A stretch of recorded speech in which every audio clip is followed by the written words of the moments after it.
बच्चों, आज का हमारा टॉपिक है व्हीट स्टोन सेतु, व्हीट स्टोन ब्रिज। बच्चों, व्हीट स्टोन ब्रिज होता क्या है? देखिए, ये हमारे पास मान लो कोई तार है, क्लियर। इसका प्रतिरोध अज्ञात है, हमें पता नहीं है इसका कितना प्रतिरोध है, और हम इसका प्रतिरोध ज्ञात करना चाहें तो ये प्रतिरोध ज्ञात करने की सबसे अच्छी, सबसे एक्यूरेट विधि है। तो व्हीट स्टोन सेतु क्या है? व्हीट स्टोन सेतु एक ऐसी युक्ति है जिसके द्वारा किसी तार का अज्ञात प्रतिरोध ज्ञात किया जा सकता है। क्लियर? समझ में आया सबको? तो राइट डाउन, व्हीट स्टोन सेतु एक ऐसी युक्ति है जिसके द्वारा किसी अज्ञात तार का प्रतिरोध ज्ञात किया जा सकता है। क्लियर? इसके बाद में बच्चों आप लिखेंगे इसकी रचना, कंस्ट्रक्शन।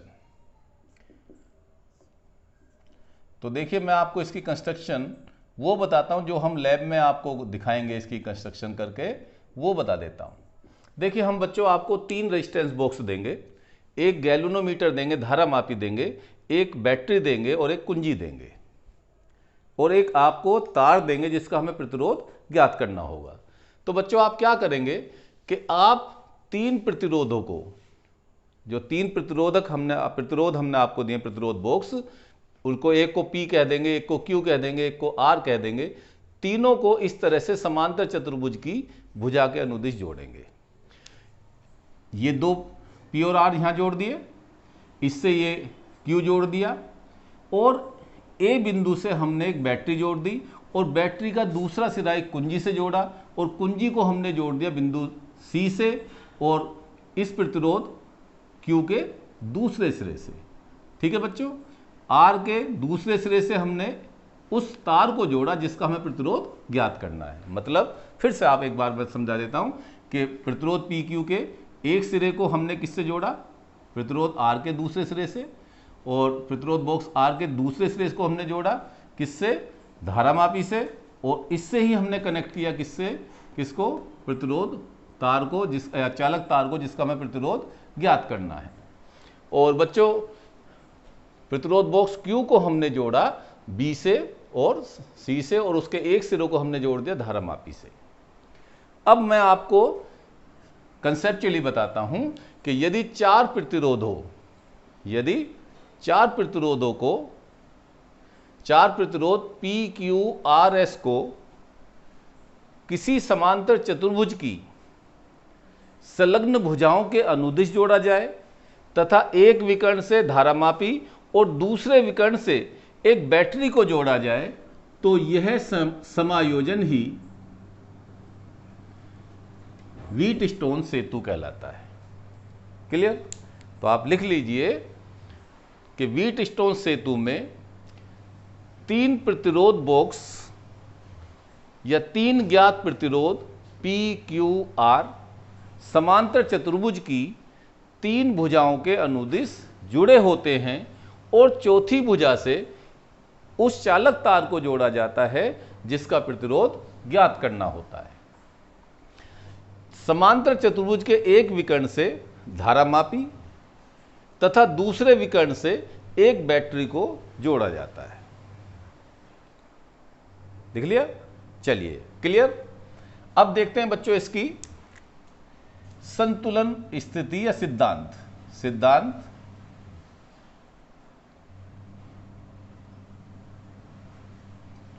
अथवा बैलेंस कंडीशन, संतुलन स्थिति।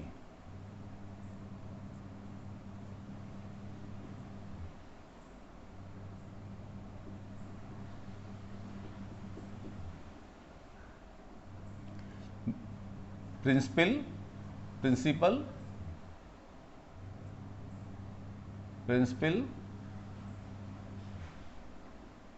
और बैलेंस कंडीशन।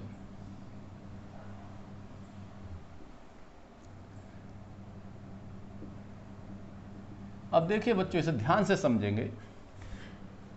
बैलेंस कंडीशन ये है बच्चों, मैं आपको प्रयोग समझा दूं पहले तो। देखिए बच्चों, ये 3 प्रतिरोध बॉक्स तो हमें ज्ञात ही हैं, तो सबसे पहले हम P में से और Q में से एक नियत प्रतिरोध निकाल लेंगे। जैसे सपोज कीजिए हमने P से प्रतिरोध निकाल दिया 10 ओम का, प्रैक्टिकल समझा रहा हूं मैं आपको, और Q से निकाल दिया हमने 100 ओम का। तो बेटा P और Q में अनुपात कितना हो गया? P अपॉन Q, ये हो गया बेटा 10 अपॉन 100 1/10। क्लियर? अब हम S को तो बदल नहीं सकते, अब हम बैटरी से जुड़ी कुंजी को जोड़कर इसमें की दबा देते हैं और इससे धारा प्रवाहित करनी शुरू करते हैं। अब बच्चों हम R प्रतिरोध को निकालते जाते हैं और जब कब तक निकालते हैं? तब तक निकालते हैं जब तक कि धारा मापी ये जो G जुड़ा हुआ गैल्वेनोमीटर इसका विक्षेप शून्य ना हो, मतलब धारा मापी की सुई 0 को इंडिकेट ना करे, तब तक आप इस प्रतिरोध बॉक्स को से प्रतिरोध निकालते रहिए। समझ में आया? क्या करेंगे? सबसे पहले P से हमने एक निश्चित प्रतिरोध निकाला, Q से एक निश्चित प्रतिरोध निकाला, ठीक है। अब हमने बैटरी से जुड़ी कुंजी को दबाया और बैटरी से इसमें धारा प्रवाहित की, और अब हम R प्रतिरोध को क्या करते जाते हैं बच्चों? R प्रतिरोध को हम धीरे धीरे 0 से 1 से स्टार्ट करके बढ़ाते जाते हैं, और कब तक बढ़ाते जाते हैं? जब तक कि धारा मापी की सुई 0 को इंडिकेट ना करे, 0 को प्रदर्शित ना करे। यह होती है धारा मापी में शून्य विक्षेप की स्थिति। तब P अपॉन Q बराबर R अपॉन S, अर्थात धारा मापी में अविक्षेप की दशा में समांतर चतुर्भुज की दो संलग्न भुजाओं में लगे प्रतिरोधों का अनुपात उनके सम्मुख भुजाओं में लगे प्रतिरोधों के अनुपात के बराबर होता है। लिख लीजिए, लिखिए, जब बैटरी की सहायता से व्हीटस्टोन सेतु में धारा प्रवाहित की जाती है तो धारा मापी में शून्य विक्षेप की दशा में समांतर चतुर्भुज की दो संलग्न भुजाओं में लगे प्रतिरोधों का अनुपात उनके सम्मुख भुजाओं में लगे प्रतिरोधों के अनुपात के बराबर होता है। अर्थात धारा मापी में अविक्षेप की दशा में, धारा मापी में अविक्षेप की दशा में तो क्या कहेंगे बच्चों? ये कहेंगे P अपॉन Q बराबर R अपॉन S। क्लियर? यह है व्हीटस्टोन सेतु का सिद्धांत अथवा संतुलन की स्थिति है। क्लियर? सबको समझ में आया? अब बच्चों इस स्थिति को मैं आपको प्रूफ करके दिखाता हूं। तो इसको मैं प्रूफ दो तरीके से करके दिखाऊंगा, एक तो विभवांतर के सिद्धांत पर, विभवांतर के कंसेप्ट पर, और दूसरा किरचॉफ के नियम पर। तो सबसे पहले हम आपको विभवांतर के सिद्धांत पर करके दिखाएंगे। तो देखिए, हेडिंग डालिए प्रूफ, निगमन, प्रूफ। देखिए बच्चों, ये सिद्धांत याद रखेंगे, हमने आपको बताया था विभवांतर बराबर V2 माइनस V1 बराबर धारा गुणा प्रतिरोध, बताया था। इसका यूज करेंगे हम। नेट विभवांतर बराबर धारा गुणा प्रतिरोध ओम के नियम से। बच्चों इस पर विभव हमने कंसीडर कर दिया A पॉइंट पर VA, B पर कंसीडर कर दिया VB, C पर कंसीडर किया VC और D पर कंसीडर किया VD। क्लियर? अच्छा, अब बच्चों जब धारा मापी में अविक्षेप की स्थिति है, मतलब अविक्षेप की स्थिति कब होगी? जब धारा मापी में कोई धारा प्रवाहित ही ना हो। तो अविक्षेप की स्थिति है तो इसमें धारा कितनी होगी बच्चों?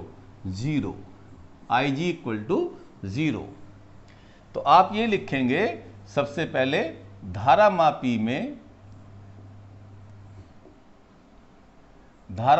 में अविक्षेप की दशा में, अविक्षेप की दशा में, तो आप क्या कहोगे? देखो, आप ये कहेंगे बीडी के बीच विभवांतर, भुजा बीडी के बीच विभवांतर।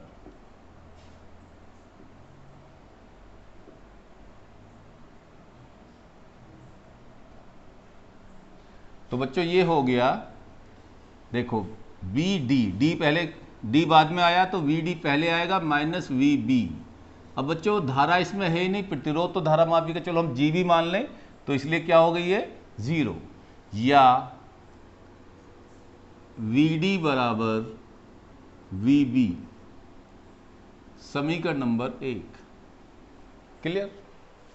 अब कहेंगे भुजा ए बी के बीच विभवांतर।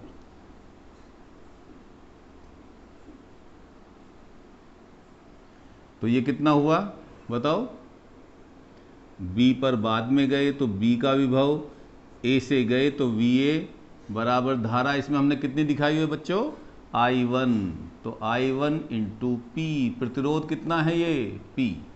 Equation number 2। अब कौन सी भुजा आई? भुजा क्रम से चलिए, BC, BC के बीच विभवांतर।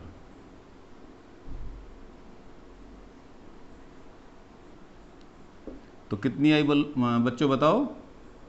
VC माइनस VB बराबर धारा कितनी इसमें?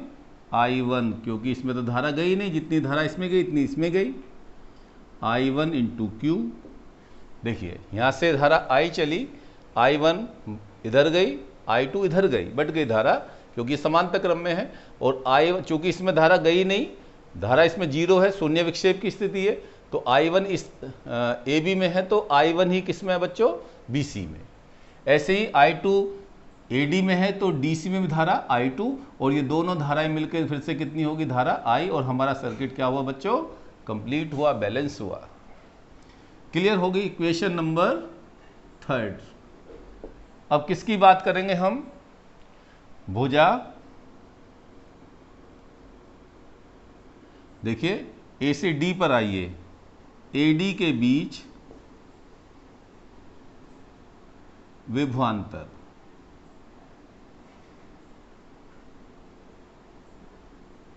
तो ये हो गया बच्चों कितना? VD minus VA equal to I2R। Clear? अब VD किसके बराबर है बच्चों? VB के, क्योंकि VD बराबर VB रखने पर तो क्या आया हमारे पास? ये आया बच्चों VC माइनस, सॉरी VD की जगह क्या रखिए? VD की जगह VB रखिए, sorry, VB minus VA equal to I2R। Equation number 4। अब किसकी बात करेंगे हम? DC की। भुजा DC के बीच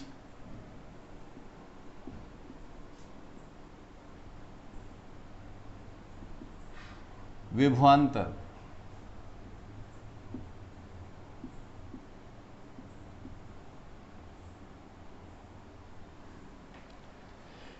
DC, तो VC minus VD equal to I2S। देखो बेटा इसमें धारा I2 है, प्रतिरोध S। अब VD किसके बराबर है? VB के। तो VD की जगह क्या रख दो, बोलो VB equal to I2S, equation number 5।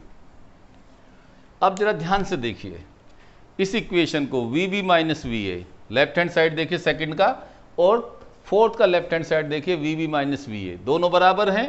तो जब लेफ्ट हैंड साइड किसी दो इक्वेशन की बराबर हो तो राइट हैंड साइड भी बराबर होती हैं। तो हम बच्चों क्या रख सकते हैं, समीकरण 2 और 4 से, समीकरण 2 और 4 से,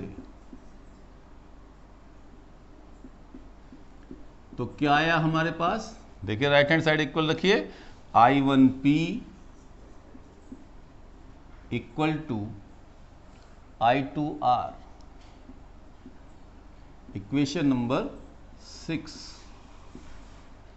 इसी तरह से इक्वेशन थर्ड और इक्वेशन कौन सी बच्चों, बोलो फोर्थ, नहीं ये समीकरण 5 होगी, सॉरी, समीकरण 3 और 5 से,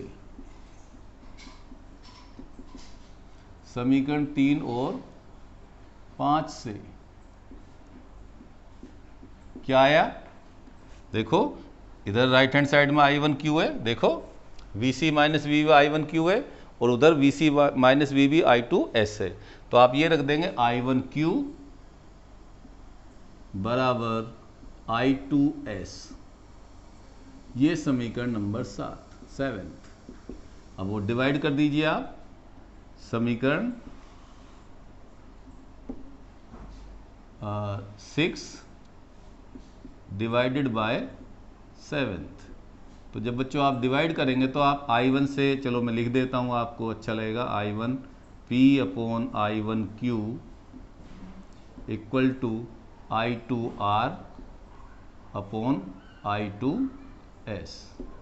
तो देख लेंगे आप, I1 से I1 कैंसिल, I2 से I2 कैंसिल, तो क्या आया हमारे पास, बताओ, हमारे पास बच्चों आ गई वही कंडीशन जो हमें प्रूफ करनी थी, P अपॉन Q बराबर R अपॉन S। ठीक है, आ गया समझ में।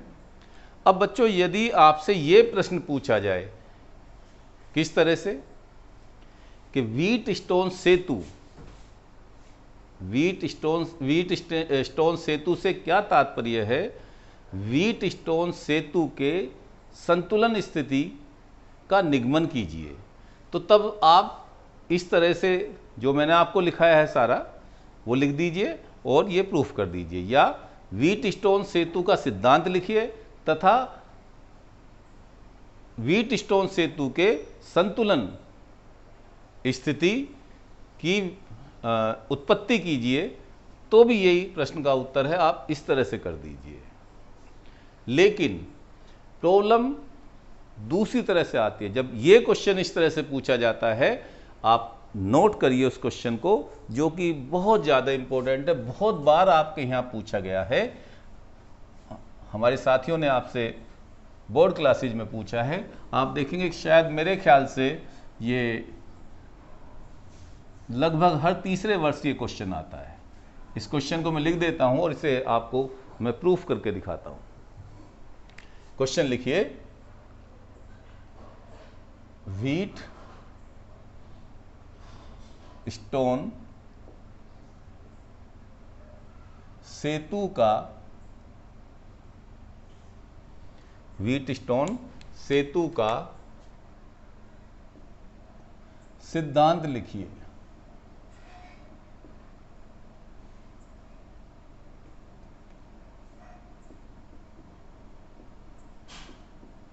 व्हीट स्टोन सेतु का सिद्धांत लिखिए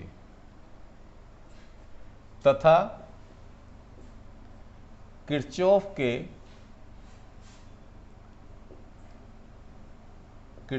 के नियमों की सहायता से, किरचॉफ के नियमों की सहायता से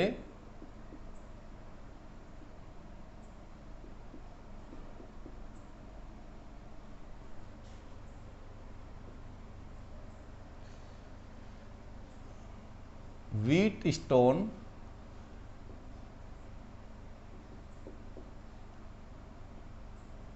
सेतु की संतुलन दशा की व्याख्या कीजिए। दशा की व्याख्या कीजिए।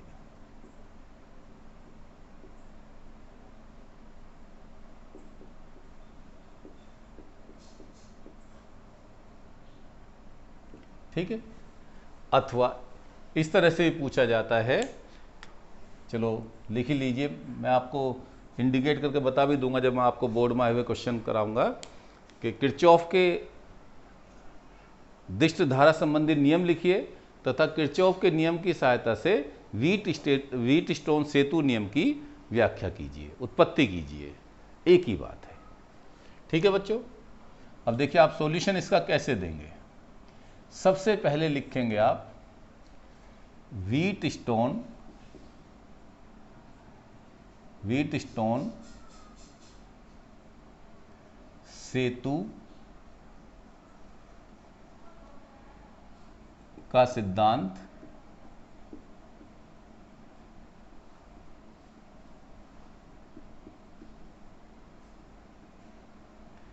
अथवा संतुलन अवस्था।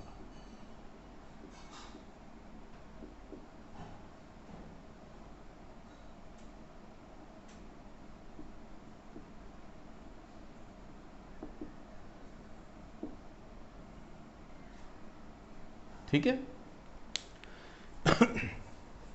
तो देखिए बच्चों आपको क्या करना है।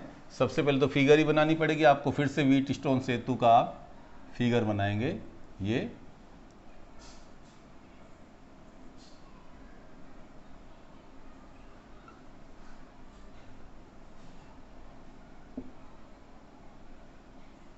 यहाँ धारा मापी जोड़ेंगे, गैलोनोमीटर जी, और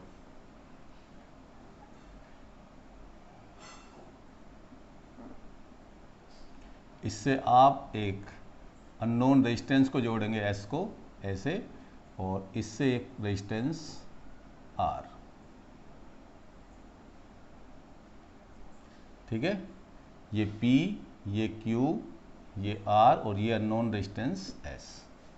ठीक है, इसके आप दोनों सिरों को जोड़ देंगे एक धारा मापी बैटरी से, और बैटरी को जोड़ देंगे एक किससे बच्चों, एक कुंजी से, की से। ठीक है, अब देखिए करंट डिस्ट्रीब्यूशन करेंगे। यहां से करंट आई चली, आई निकली इससे, I1 P में और I2 R में डिस्ट्रीब्यूट हो गई हैं बच्चों। समांतर क्रम स्टार्ट हो जाता है ए बिंदु से, ये बी बिंदु। अब यहाँ से धारा ये I1 B तक रही, B के बाद इसमें मान लो हमने धारा IG गई, और इसमें धारा मान लो कितनी गई, I1 माइनस कितनी बची, IG। यहाँ से I2 आई बच्चों, और ऊपर से IG, और इसमें करंट हो गई कितनी, I2 प्लस IG, और ये IG से IG कैंसिल, तो ये होगी बच्चों कितनी करंट, I1 प्लस I2, और ये that is equal to I2। तो हमारा सर्किट बैलेंस हो गया। ये A, B, ये C और ये D। तो इसमें सबसे पहले तो आप व्हीट स्टोन सेतु का सिद्धांत लिखेंगे। तो उसमें ये लिखेंगे कि व्हीट स्टोन सेतु में लगे धारा मापी में अविक्षेप की स्थिति में समांतर चतुर्भुज की दो संलग्न भुजाओं में लगे प्रतिरोधों का अनुपात, दैट इज P/Q, उनके संगत भुजाओं में लगे प्रतिरोधों के अनुपात के बराबर होता है। संगत नहीं, सम्मुख, अर्थात P/Q, ये तो आप लिख ही देंगे, मैंने पहले भी लिखा दिया आपको, P/Q बराबर R/S, और यहां पर आप लिखेंगे धारा मापी में कौन सी स्थिति में बच्चों, अविक्षेप की स्थिति में।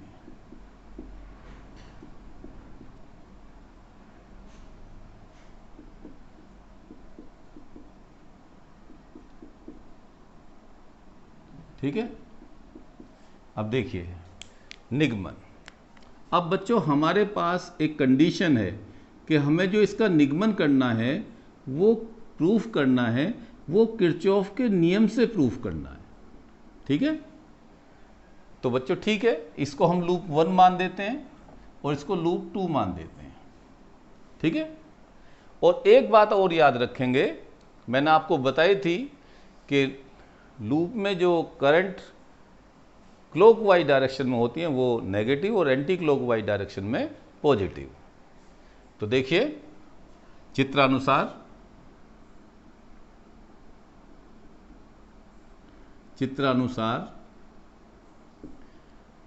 फॉर लूप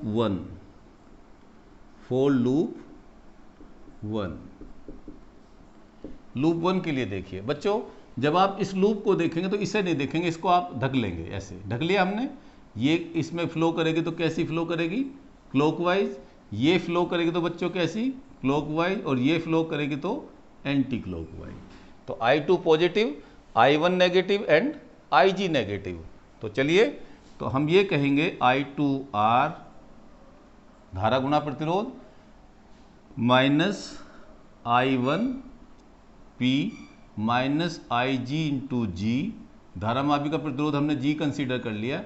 और देखिए बच्चों, इसमें कहीं बैटरी थोड़ी लगी है, तो EMF कितना हुआ बच्चों इसका? 0। या I2R equal to I1P plus IG into G, equation number 1। ठीक है, समझ में आया सबको? अब बच्चों लूप 2 के लिए, जब लूप 2 देखेंगे तो इसको नहीं देखेंगे, हम इसकी बात करेंगे। अब इसमें ये धारा ऐसे तो रोटेट करेगी, इधर तो जाएगी ऐसे, तो कैसी हुई है? Anti clockwise. और ये धारा कैसी हुई? करंट, ये भी एंटी क्लॉकवाइज और ये क्लॉकवाइज। तो ठीक है, फॉर लूप 2 देखिए ये कैसी है बच्चों? ये दोनों पॉजिटिव हैं, एंटी क्लॉकवाइज हैं। तो IG इंटू जी प्लस ये I2 plus IG into S minus Q में कितनी है current? I1 minus IG into Q equal to 0। ठीक है, इसको इधर ले जाइए।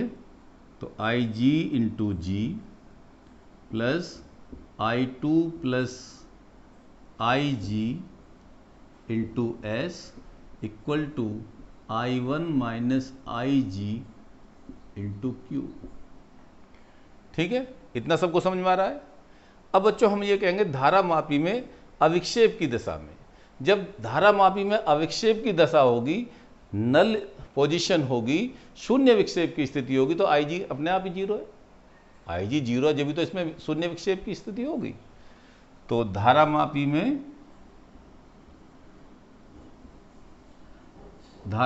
में शून्य विक्षेप की स्थिति में, शून्य विक्षेप की स्थिति में या दशा में लिख लो, तो आप क्या कह देंगे बच्चों? IG बराबर 0। IG बराबर 0। तब देखिए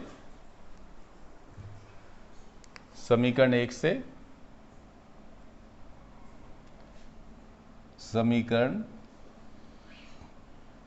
से,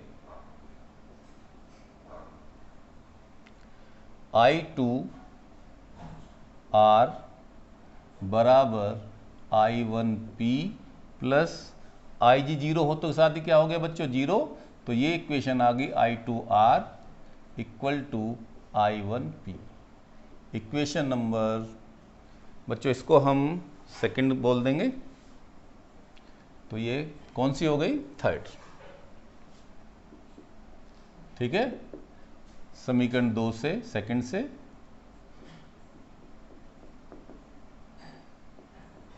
तो क्या आया बच्चों? रखो IG 0 प्लस आई जी, वहाँ 0 रखेंगे तो I2 इंटू एस हो गया, इक्वल टू आई जी 0 रखेंगे तो I1 इंटू क्यू, तो ये आ गया हमारे पास I2S equal to I1Q, equation number 4। ठीक है, तो समीकरण थर्ड और फोर्थ से, या डायरेक्ट करिए समीकरण थर्ड डिवाइडेड बाय फोर्थ, तो क्या है बच्चों, ये हमारे पास आया, देखिए डिवाइड करिए, I2 upon R upon I2S, I2R upon I2S equal to I1P upon I1Q, तो I2 से I2 कैंसिल, तो R upon S equal to P upon Q, एक ही बात है, P upon Q equal to R upon S। तो बच्चों ये आपका व्हीट स्टोन सेतु हुआ, इसमें बहुत ज़्यादा इम्पोर्टेंट है और ये आपसे अक्सर एग्जाम में भी पूछा जाता है। दो तरह से क्वेश्चन पूछे जाते हैं जो कि मैंने आपको इंडिकेट करके लिखा दिए। आप इसे बहुत अच्छी तरह से एक एक बार अपनी नोटबुक में, क्लियर, आप फिगर बना के इसे ड्राइव करें, इसे लिख के याद करें, और मेरी ऐसी आशा है कि ये क्वेश्चन इस साल ज़रूर आपसे पूछा जाएगा। ठीक है, ओके, थैंक्स।